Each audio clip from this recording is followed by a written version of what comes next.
അള്ളാഹു നമ്മളെ എത്തിക്കുമാറാകട്ടെ. അള്ളാഹു നമ്മളെ എത്തിക്കുമാറാകട്ടെ. ഇതാണ് ഏറ്റവും വലിയ വിജ്ഞാനം. UK വിജ്ഞാനമല്ല. ഞാൻ മരിച്ചിട്ട് പോയാലും എന്റെ ശരീരം മണ്ണിലോട്ട് ഇഴുകി ചേർന്നാലും അവിടെയാണ് പിന്നെ എന്റെ ജീവിതം തുടങ്ങുക. 6 അടി മണ്ണിന്റെ ഉള്ളിൽ മുകളിലോട്ട് നോക്കിയാലും മണ്ണ്, താഴോട്ട് നോക്കിയാലും മണ്ണ്, വലത്തോട്ട് നോക്കിയാലും മണ്ണ്, ഇടത്തോട്ട് നോക്കിയാലും മണ്ണ്. ആ മണ്ണിന്റെ ഇടയിൽ തിരിയാനും മറിയാനും കഴിയാത്ത മണ്ണിന്റെ ഉള്ളിൽ കിടന്നിട്ട് ആകാശലോകങ്ങളുടെ വിശാല വിസ്തൃതിയുള്ള സ്വർഗം കാണാൻ കഴിയും. അല്ലാഹു തൗഫീഖ് നൽകട്ടെ. ആമീൻ പറയും.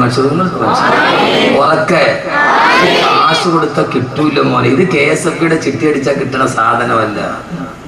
ഇത് KSFയുടെ ചിട്ടി അടിച്ചാൽ കിട്ടുന്ന സാധനമല്ല. ഈ സാധനം ഒരാൾക്ക് കിടക്കാൻ ഇടമില്ലാത്ത മണ്ണിൽ മലർന്നു കിടക്കുമ്പോ ആകാശഭൂമികളെക്കാൾ വിശാലമായ സ്വർഗം ഈ 6 അടി മണ്ണിന്റെ ഉള്ളിൽ ഇരുന്നിട്ട് കാണും. അല്ലാഹു തൗഫീഖ്. എന്താ ആമീൻ പറയാത്തെ?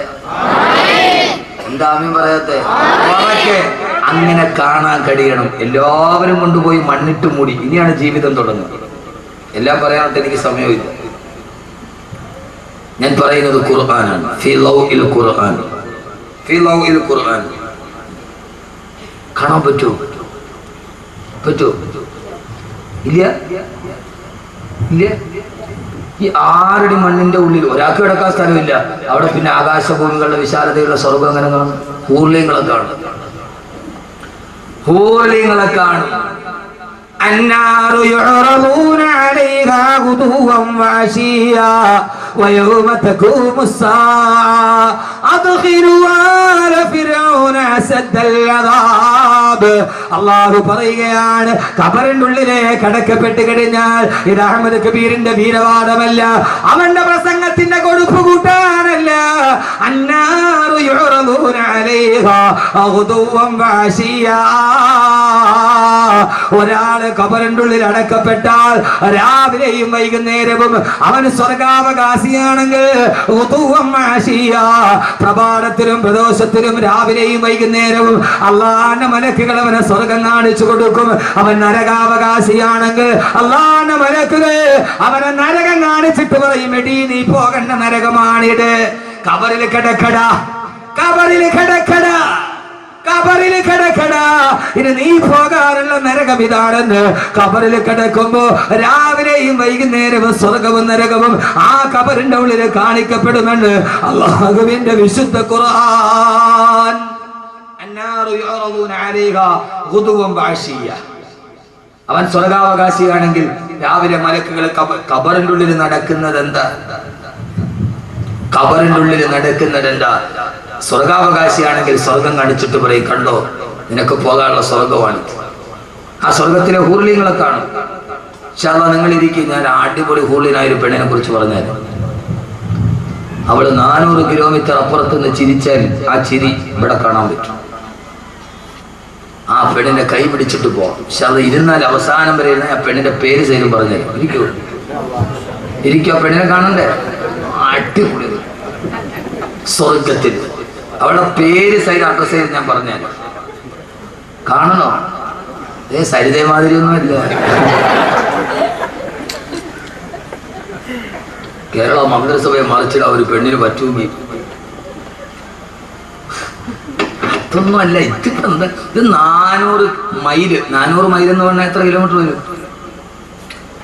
400 1 മൈൽ എത്ര കിലോമീറ്ററാ? ഇതെന്ത് മനുഷ്യന്മാരാ? ഇനിയിപ്പോ അത് ഞാൻ പഠിപ്പിച്ചത്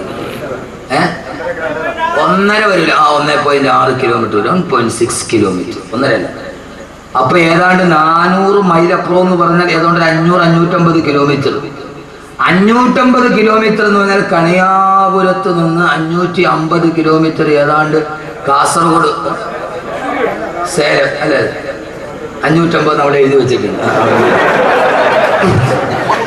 മയിൽക്കുച്ചിയിൽ എഴുതി വെച്ച വിജ്ഞാനമാണത്. എന്റെ കൂടെ പണ്ടൊരു ഡ്രൈവർ ഉണ്ടായിരുന്നു. അവൻ എന്നെ വായിച്ചിട്ട് പറഞ്ഞു, ഉസ്താദെ സലീം 550 കിലോമീറ്റർ. അപ്പൊ ആ പെണ്ണ് സേലത്ത് നിന്നിട്ട് ചിരിച്ചാൽ അവളുടെ ചിരിക്കുന്ന പല്ലിന്റെ പ്രകാശം കണിയാപുരത്ത് കാണും. ഓ, നീ ഇപ്പൊ കൊണ്ടു നടക്കണ പെണ്ണ് 9 മണിക്ക് അവിടെ പോയിട്ട് ചിരിച്ചോണ്ടിരുന്ന അവള് പ്രൈവറ്റ് ബസ്സിൽ വന്ന് കയറി, അതങ്ങോട്ട് പോയാൽ കമ്പിയുടെ ഇടയ്ക്കുള്ള പിന്നെ കാണാൻ പറ്റും. ഇരിക്കും, ഞാൻ പറഞ്ഞാൽ അവസാനം വരെ ഇരിക്കുമല്ലോ. അള്ളാഹു തൗഫീഖ് നൽകി, അള്ളാഹു തൗഫീഖ് നൽകട്ടെ. ആദരവായ പ്രവാചകൻ നബി മുഹമ്മദ് മുസ്തഫ, ഹബീബായ നബി മുഹമ്മദ് മുസ്തഫ സല്ലല്ലാഹു അലൈഹി വസല്ലമ അല്ലാഹുവിന്റെ പ്രിയപ്പെട്ട സഹാബത്തിനോട് പറഞ്ഞു കൊടുത്തതാണ്, സഹാബാ സഹാബാ സഹാബാ, നാളെ ഖബറിൽ ഇരിക്കുമ്പോ അവൻ ഈ ദുനിയാവിൽ അനുഭവിച്ചതിനേക്കാളേറെ പരലോകത്ത് അനുഭവിക്കാൻ പോകുന്ന സൗഭാഗ്യങ്ങൾ മുഴുവനും അവൻ ഖബറിൽ കണ്ടുകൊണ്ടിരിക്കുമെന്ന് ഹബീബായ നബി മുഹമ്മദ് മുസ്തഫ. ഖബറിലെ സഹോദരങ്ങളെ ഏകാന്തതയല്ല, ഭാര്യയെ വിട്ടുപോയാലും മക്കളെ വിട്ടിട്ട് പോയാലും എല്ലാവരെയും വിട്ടിട്ട് ഏകാന്തതയുടെ ഖബറിൽ കിടന്നാലും ആ ഖബറിൽ നമ്മൾ ഒറ്റയ്ക്കല്ല, ഒറ്റയ്ക്കല്ല. ആ ഖബറിൽ രാവിലെയും വൈകുന്നേരവും മലക്കുകൾ വരും, സ്വർഗ്ഗഹൂറികൾ വരും. അവര് വന്ന് സന്തോഷത്തോടെ വർത്തമാനങ്ങൾ പറയും. പേടിക്കണ്ട പേടിക്കണ്ട, ഇനി നീ വരുമ്പോൾ നിനക്ക് അനുഭവിക്കാനുള്ള സ്വർഗമാണിതെന്ന് ആ ഫിറൗനിന്റെ പതനത്തിന്റെ കഥ പറയുമ്പോ അല്ലാഹുവിന്റെ വിശുദ്ധ ഖുർആൻ, അല്ലാഹുവേ ആരുടെ മണ്ണിൽ മലന്ന് കിടക്കുമ്പോ ആ സമയത്ത് സ്വർഗത്തിന്റെ കാഴ്ച കണ്ട് ചിന്തിക്കാൻ, റബ്ബേ നീ ഞങ്ങൾക്ക് അനുഗ്രഹം നൽകണേ തമ്പുരാനെ, ഞങ്ങൾക്ക് അനുഗ്രഹം നൽകണേ തമ്പുരാനെ, ഞങ്ങൾക്ക് അനുഗ്രഹം നൽകണേ തമ്പുരാനെ. അങ്ങനെ കാലാകാലം കിടക്കേണ്ടുന്ന ഖബറിൽ, കാലാകാലം കിടക്കേണ്ടുന്ന ഖബറിൽ അങ്ങനെ കഴിയുമ്പോഴാണ്, കുറെ നാള് ഖബറിൽ കഴിയുമ്പോഴാണ്, ഖബറിലെ അനുഭവങ്ങളൊക്കെ ഞാൻ ധാരാളം പ്രസംഗിച്ചിട്ടുണ്ട്. അങ്ങനെ എല്ലാവരും മരിച്ച് ഏറ്റവും അവസാനം ലോകാവസാനമായി. ലോകം അവസാനിച്ചു. ലോകാവസാനം കേൾക്കാത്ത ആരെങ്കിലും ഉണ്ടോ കൂട്ടത്തിൽ? ഇല്ലല്ല. അപ്പൊ ലോകാവസാനമൊക്കെ നന്നായിട്ട് പഠിച്ചില്ലേ? ലോകം അവസാനിച്ചു, എല്ലാവരും ഖബറിന്റെ ഉള്ളിൽ കിടക്കുക. എല്ലാവരും എന്ന് പറഞ്ഞ ഞാനും നിങ്ങളും അടക്കമുള്ള സർവ്വ ചരാചരങ്ങളും മണ്ണിന്റെ അടിയിൽ മലന്നടക്കുക. ലോകാവസാനമായി. ഏതാണ്ടൊക്കെ അടുത്ത് അമേരിക്ക സിറിയ ആക്രമിക്കാൻ തീരുമാനിച്ചിട്ട് പിന്തിരിഞ്ഞു എന്നാ പറയുക. ലോകാവസാനത്തിന്റെ 2 അടയാളങ്ങൾ ഏതാണ്ട് ഇപ്പൊ വക്കത്തെത്തി നിൽക്കും. ഒന്ന്, അമേരിക്ക സിറിയ ആക്രമിക്കണം, എന്നാലേ ലോകാവസാനത്തിന്റെ അടുത്ത അടയാളം വരും. വരുമ്പോ ഞാൻ പറയാം. ലോകാവസാനം പറയാൻ ബാക്കി വെച്ചത് ഞാൻ ആദ്യം പറയാത്ത പിന്നീട് പറയും. ഇനി അടുത്തൊരു കാസറ്റും കൂടെ ഞാൻ നടക്കുന്നുണ്ട്, ലോകാവസാനം പറയാൻ മറന്നുപോയത് ഉണ്ട്. ബാക്കി വെച്ചതല്ല, പറയാൻ മറന്നുപോയത്. അങ്ങനെ കുറെ കിട്ടിയിട്ടുണ്ട്. എന്റെ പ്രിയപ്പെട്ട, ഒന്ന്, ലോകാവസാനത്തിന്റെ 2 അടയാളം നമ്മുടെ മുമ്പിൽ ഇപ്പൊ നിൽപ്പുണ്ട്. ഒന്ന്, അമേരിക്ക സിറിയ ആക്രമിക്കണം. ആ ഒരു യുദ്ധം ഉണ്ടാവും. ഒന്നുകിൽ സിറിയ അല്ലെങ്കിൽ ഇറാൻ ഉണ്ടാവും, ഉറപ്പാണ്. 2, മോഡി ഇന്ത്യയുടെ പ്രധാനമന്ത്രി ആവണം. ആവരുതെന്നല്ല, നരേന്ദ്രമോദി ഇന്ത്യയുടെ പ്രധാനമന്ത്രി ആവണം, എന്നാലേ ലോകം അവസാനിക്കും.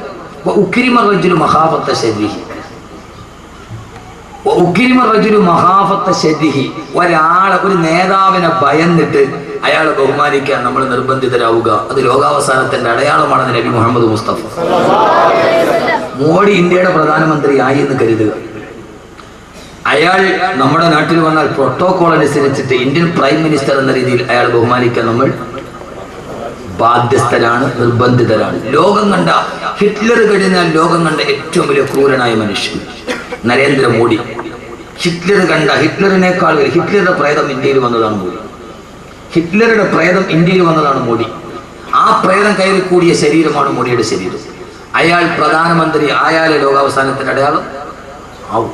അവിടെ നിങ്ങൾ നമുക്ക് പേടിക്കണ്ട, നമ്മൾ പറഞ്ഞിടത്തേക്ക് കാര്യങ്ങൾ വരികയാണ്. നമ്മൾ പറഞ്ഞിടത്തേക്ക് മോഡി പ്രധാനമന്ത്രിയായി നോട്ട് ഇന്ത്യയിൽ മുസ്ലിമീങ്ങൾ ആരും കുറഞ്ഞു പോകില്ല. ഫിറഔനിന്റെ കൊട്ടാരത്തിൽ ജനിച്ചവനാണ് മൂസ, ആ മൂസയുടെ അനുയായികളാണ്. ഫിറഔന്റെ ജനിച്ച ഉടനെ തല കൊയ്യാൻ പോയവന്റെ കൊട്ടാരത്തിൽ ജനിച്ച കരീമുല്ലാഹി മൂസാ നബിയുടെ ദീനാണ് നമ്മുടെ ദീൻ. അപ്പൊ അതുകൊണ്ട് അക്കാര്യത്തിലൊന്നും ആരും പേടിക്കേണ്ട ഒരു കാര്യമില്ല. ലോകാവസാനം ഏതായാലും ഉറപ്പാണ്. ഒരിടയാണോ ഞാൻ പറഞ്ഞുതരാം, പറഞ്ഞതോ? അത് പറയാൻ മറന്നുപോയാലും പറയണം, ഒന്നുകൂടി പറയണോ? അമേരിക്കയുടെ സർവ്വ സേനാ ക്യാമ്പുകളും സൈനിക ക്യാമ്പുകളും ടൈഗ്രീസിന്റെയും യൂപ്രട്ടീസിന്റെയും തീരത്ത്. ഞാനത് അവനെ വെറുതെ പറഞ്ഞിട്ട് പോകാൻ വന്നതല്ല, വെറുതെ ചിരിച്ചു കളിച്ച് പോകാനാണെങ്കിൽ ഓക്കെ. പക്ഷേ 2 മണിക്കൂർ കൊണ്ടൊരു മാറ്റം ഉണ്ടാവും. അമേരിക്കയുടെയും സഖ്യകക്ഷികളുടെയും സർവ്വ സൈനിക ക്യാമ്പുകളും യൂഫ്രട്ടീസ് നദിയുടെയും ടൈഗ്രീസ് നദിയുടെയും തീരത്താണ്. പെണ്ണാങ്കൊല്ലം മനസ്സിലാവുന്നുണ്ടോ? എന്ത് യൂഫ്രട്ടീസ്, എന്ത് യൂഫ്രട്ടീസ്? യൂഫ്രട്ടീസ് എന്തുകൊണ്ട് സർവ്വ പട്ടാള ക്യാമ്പ് ഇപ്പൊ സ്ഥാപിച്ചിരിക്കുന്ന യൂഫ്രട്ടീസിന്റെ ടൈഗ്രീസിന്റെയും തീരത്ത്? എന്തുകൊണ്ട്? ആദരവായ പ്രവാചകൻ നബി മുഹമ്മദ് മുസ്തഫ സല്ലല്ലാഹു അലൈഹി വസല്ലം പറഞ്ഞു, ലോകാവസാനം അടുത്തു കഴിയുമ്പോ ടൈഗ്രീസിന്റെയും യൂഫ്രട്ടീസിന്റെയും തീരങ്ങളിൽ ജിബാലും മിനർ റഹബി, സ്വർണ്ണത്തിന്റെ മലകൾ ഉയർന്നു വരുമെന്ന് നബി മുഹമ്മദ് മുസ്തഫ.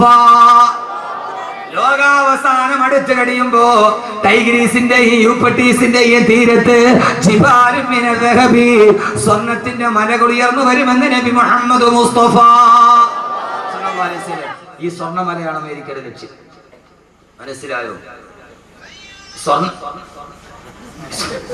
സ്വർണ്ണമലയാണ് അമേരിക്ക ലക്ഷ്യം. അവിടെ ഒരൊറ്റ മുസ്ലിം രാഷ്ട്രത്തിന്റെ പട്ടാളക്കാകുമ്പോ ഇപ്പോൾ അതെ ഒരു മുസ്ലിം രാഷ്ട്രത്തിന്റെ പട്ടാളക്കാകുമ്പോ ഇപ്പൊ യൂഫ്രട്ടീസിന്റെ ടൈഗ്രീസിനെ തീരത്തുണ്ട്. ഏതോ വെള്ളിയാഴ്ച ജുമയ്ക്ക് വന്നവന് മണക്കാട് ഒരിക്കലും ഏതോ എന്റെ ജുമയ്ക്ക് പങ്കെടുക്കാം. അവിടെ ഇതൊക്കെ തന്നെ പറയണം.